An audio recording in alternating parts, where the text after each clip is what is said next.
जी नमस्कार साथियों, एक बार फिर से आप सभी का देर क्लासेस में हृदय से हार्दिक स्वागत और अभिनंदन है। आप सभी साथी लंबे समय से मैसेज कर रहे थे कि सर हमें शिक्षण विधियों के बारे में बताएं, हिंदी की शिक्षण विधियां हम कैसे पढ़ें, शिक्षण विधियां हम कैसे तैयार करें। देखिए साथियों, ना तो हमारे पास वैसी कोई अत्याधुनिक सुविधा है डिजिटल बोर्ड जैसी कि हम पूरी पीडीएफ यहाँ डाल के आपको बता सकें, लेकिन कहा भी जाता है कि सफलता कभी सुविधाओं की मोहताज नहीं होती। इस वक्त जब आप पढ़ाई कर रहे हो, मैं आपके लिए वीडियो बना रहा हूँ, तो हो सकता है कोई फालतू में कहीं टाइम पास करता हो, तो उनसे तो हम लाखों गुना आगे हैं। तो मैं कोशिश करूंगा एक बेस्ट कंटेंट इस प्लेटफॉर्म से आपको देने की, और देता भी रहता हूँ। जो भी साथी हमसे लगातार जुड़े हुए वो जानते हैं कि यहाँ से भले ही यहाँ इतनी सुविधा ना हो, लेकिन कंटेंट एक लाजवाब मिलता है। शिक्षण विधि हम स्टार्ट आज कर रहे हैं, शुरू से अंत तक आप जुड़े रहिएगा, यही मेरी रिक्वेस्ट है। आप वीडियो को अगर बीच में आते ही देखते हो कि ना तो इनके पास कोई डिजिटल बोर्ड है, ना वैसी कोई सुविधा है, तो फिर शायद आप सुविधाओं के पीछे भागते हो, और सुविधाएं ये गारंटी नहीं है कि आप सफल होगे। तो हम आज हिंदी का टॉपिक स्टार्ट करें। हिंदी की शिक्षण विधियां कैसे तैयार करें सारे सब्जेक्ट की, मैंने इससे पहले वीडियो में बता दिया है। मैंने आपको यही बताया था कि हिंदी की शिक्षण विधियां आप किसी टीचर से कर ले, बाकी आपकी किताब से हो जाएगी आराम से, कोई दिक्कत ही नहीं है। आज हम जिस टॉपिक को स्टार्ट करेंगे वो है मूल्यांकन। मूल्यांकन के साथ हम उपचारात्मक शिक्षण, निदानात्मक परीक्षण और उसके साथ साथ व्यापक मूल्यांकन जैसे टॉपिक्स भी हम वहाँ पूरे कवर कर लेंगे। तो मेरी आपसे यही दरख्वास्त है कि आप शुरू से अंत तक जुड़े रहे। आज हमारा जो टॉपिक है वो है हमारा मूल्यांकन। देखिए, बहुत सारी चीजें मैं लिखूंगा, और लिखवाने से भी ज्यादा मैं बोल के आपको लिखने के लिए कहूंगा, क्योंकि इससे समय की बचत होगी, आपके लिए भी सही रहेगा। क्योंकि हमारे पास समय कम है, और समय कम है उतना भी देखिए जो प्राप्त है वो पर्याप्त है। अभी 2 महीने पड़े हैं, आराम से रीड प्री क्रैक की जा सकती है, लेकिन सही रणनीति के साथ किसको छोड़ना है, किसको पढ़ना है। मूल्यांकन शब्द 2 शब्दों से बना है, मूल्य प्लस अंकन। मूल्य का मतलब होता है कीमत, और कीमत का मतलब क्या होता है, गुण, है ना। मूल्यांकन 2 शब्दों से बना है, एक है मूल्य और एक है अंकन। ये हमारे लिए इतना इंपॉर्टेंट नहीं है, लेकिन बेसिक में आपका क्लियर कर लेता हूं। मूल्य का मतलब क्या होता है, कीमत। आप सभी इस चीज को जानते हैं, कोई दिक्कत यहां बताने जैसी नहीं है। अर्थात हम एक मूल्यांकन शब्द का जब भी बालक के परिप्रेक्ष्य में उपयोग करते हैं, तो हमारा उससे अभिप्राय होता है कि उसके गुणों का अंकन, उसके गुणों की ओर देखना। मूल्यांकन मतलब मूल्य, कीमत, कीमत का मतलब क्या है, गुण। जब बालक के परिप्रेक्ष्य में हम बात करेंगे तो मूल्यांकन का तात्पर्य कि उसके गुणों की ओर देखना। हमारे एग्जाम ऑफ व्यू से इसका क्या महत्व है, आगे हम सारी चीजें हम देखेंगे। जैसे एक परिवार में, है ना, एक परिवार में अब ये मूल्यांकन, है ना, मूल्य का मतलब क्या है, कीमत, और कीमत का मतलब हम यहाँ बालक बालक के परिप्रेक्ष्य में क्या लेंगे, गुण। ये गुण कैसे विकसित होते हैं, एक बालक तो जन्म से कोरिस्लेट के समान होता है, वो तो धीरे धीरे जीवन में सामाजिक परिप्रेक्ष्य में सीखता है। तो बालक में गुण कैसे विकसित होते हैं, तो विकसित होने के पीछे 2 कारण हैं, एक है अनुभव और दूसरा है प्रशिक्षण। अब ये अनुभव और प्रशिक्षण क्या है, ये इंपॉर्टेंट है। एक बालक में गुणों का विकास कैसे होता है, अनुभव और प्रशिक्षण। अभी तक एग्जाम ऑफ व्यू से हम देखें तो यही है कि मूल्य का मतलब कीमत, कीमत का मतलब गुण। यहाँ हम कीमत, गुण का मतलब लेंगे कि बालक में गुणों का विकास कैसे होता है। तो बालक में गुणों का विकास कैसे होता है, बालक में गुणों का विकास अनुभव और प्रशिक्षण, है ना, एक्सपीरियंस और ट्रेनिंग से होता है। कैसे होता है, जैसे माना कि एक कोई लड़का है, बालक है 15-16 साल का, और एक कोई है बालिका है, क्या है, बालिका है। हम सामान्यतः अपने सामाजिक वर्तमान जो परिप्रेक्ष्य है उसमें देखते हैं कि बालक और बालिका, इन दोनों में से रसोई का काम, किचन का काम कौन अच्छे ढंग से करता है, तो हम पाते हैं कि बालिका अच्छे ढंग से करती है। क्यों करती है, क्योंकि बालिका को रसोई के काम का अनुभव किससे मिलता है, उसकी माँ से मिलता है। किससे मिलता है, और प्रशिक्षण, माँ उसे सिखाती है कि रोटी को ऐसे बनाना है, सब्जी में नमक कितना, इतनी सब्जी के लिए इतना नमक, इतना मसाला, इतनी चीजें डालनी है। तो रसोई का काम उसे अनुभव और प्रशिक्षण किससे प्राप्त होता है, उसे माँ से प्राप्त होता है। किससे प्राप्त होता है, माँ से। जबकि बालक को ये सारी चीजें माँ नहीं सिखाती, यूजुअली सामाजिक परिप्रेक्ष्य वर्तमान में हम देखते हैं। तो है ना, तो अनुभव और प्रशिक्षण, इससे क्या हो रहा है, उसमें बालिका में जो खाना बनाने का जो गुण है वो विकसित हो रहा है। तो हम कह सकते हैं कि गुणों का विकास किससे होता है, अनुभव और प्रशिक्षण से। माँ उसे सिखाती है, माँ का अनुभव होता है खाना बनाने का, उसे वो सिखाती है, प्रशिक्षण उसे वो ट्रेनिंग देती है कि इसमें इस तरह से नमक डालना, इसमें ये सारी चीजें करनी है। तो इतना आप एक बार लिख रहे हैं, मूल्यांकन, मूल्य प्लस अंकन, मूल्य का मतलब कीमत, कीमत का मतलब गुण। ये शॉर्ट नोट्स है ना, एकदम वैसा बड़ा लिखने की जरूरत नहीं है। गुण दो तरीके से विकसित होते हैं, अनुभव और प्रशिक्षण से। उदाहरण ये लिख ले, बालक बालिका रसोई और अनुभव और प्रशिक्षण। इतना आप एक बार लिख ले, फिर मैं चीजें बोलूंगा आप लिखिएगा। देखिए मैं कोई वैसी चीजें आपको हाई फाई चीजें, मैं जो एग्जाम व्यू से हैं वही चीजें मैं बताऊंगा, सीधे के सीधे प्रश्न अपने हैं। तो इतना आप एक बार लिख ले।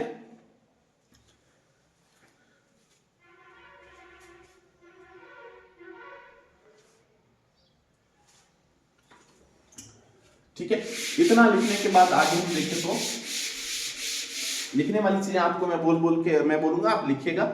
जैसे आप देखिए, एक बालक विद्यालय वातावरण व सामाजिक वातावरण में रहते हुए जो कुछ अनुभव एवं प्रशिक्षण प्राप्त करता है, उसके माध्यम से जिन गुणों या मानवीय मूल्यों का विकास होता है, उन्हें आंकलित करना, उनकी व्याख्या करना, उनकी पहचान करना ही क्या है, मूल्यांकन है। फिर से आप लिख लीजिएगा, धीरे धीरे बोलो, मैं वापस एक बार पूरी परिभाषा को मैं बोलता हूं कि एक बालक विद्यालय वातावरण, विद्यालय वातावरण आप सारे जानते हो, वह सामाजिक वातावरण, समाज आसपास जो लोग वगैरह होते हैं सारे जानते हो कि सामाजिक वातावरण में रहते हुए जो कुछ अनुभव, जो कुछ लोगों को देखकर जो अनुभव वो प्राप्त करता है एवं प्रशिक्षण प्राप्त करता है। हमें समाज में, हमें परिवार में बड़े लोग वगैरह सिखाते हैं कि इस काम को ऐसे नहीं करते हैं, ऐसे करते हैं, ऐसे ना करके ऐसे करना चाहिए। तो ये क्या है, प्रशिक्षण है, उसका अनुभव हमें प्राप्त हो रहा है, प्रशिक्षण प्राप्त करता है। उसके माध्यम से जिन गुणों या मानवीय मूल्यों का विकास होता है, उन्हें आंकलित करना, उन्हें आंकलित करना, उनकी व्याख्या करना, उनकी पहचान करना ही क्या है,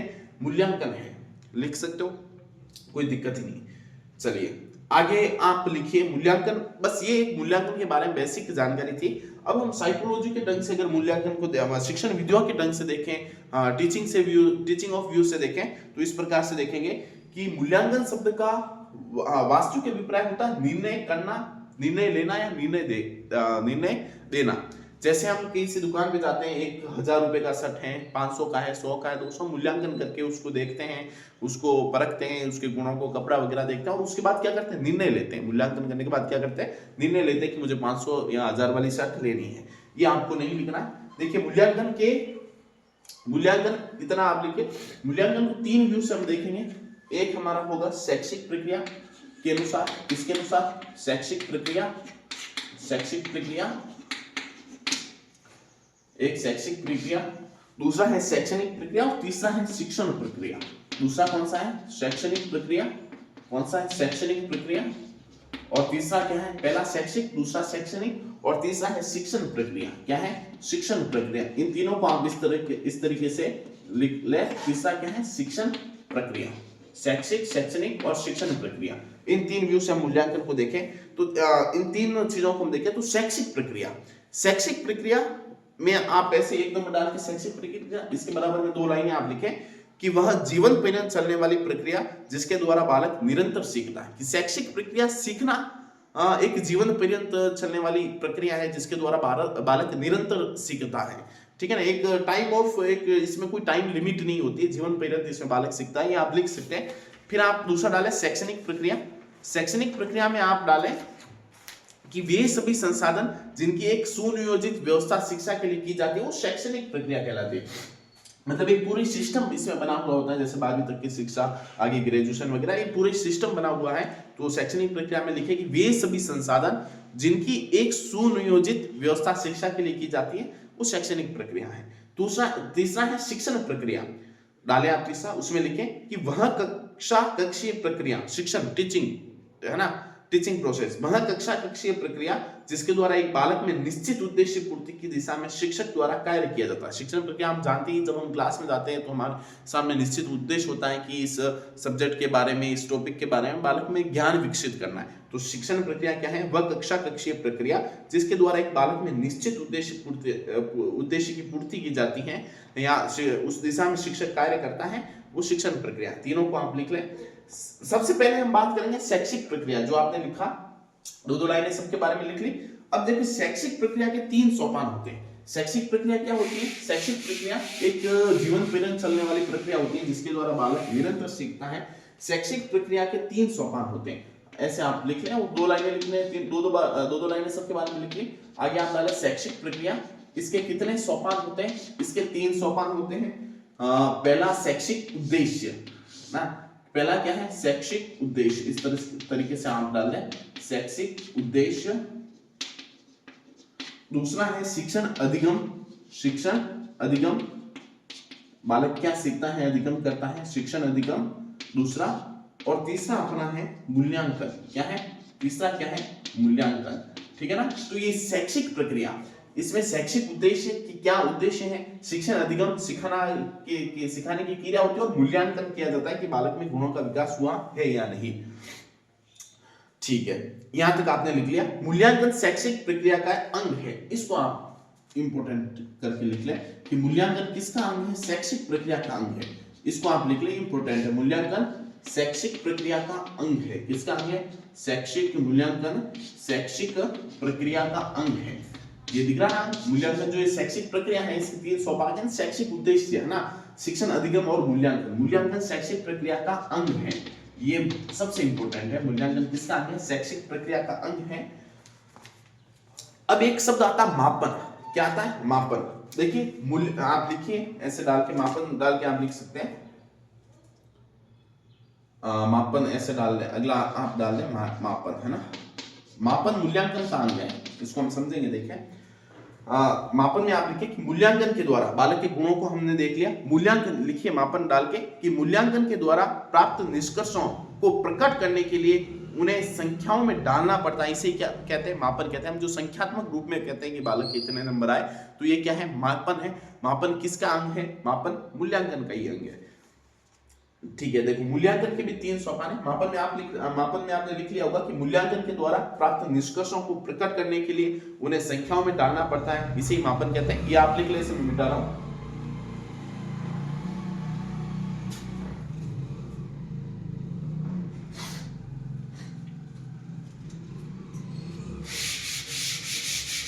इतना आपने लिख लिया होगा। अब देखिए मूल्यांकन के भी 3 अंग हम कह सकते हैं। मूल्यांकन किसके कह रहे हैं? मूल्यांकन के 3 अंग हम कह सकते हैं। देखिए मूल्यांकन सबसे पहले होता है शिक्षण अनुभव, है ना।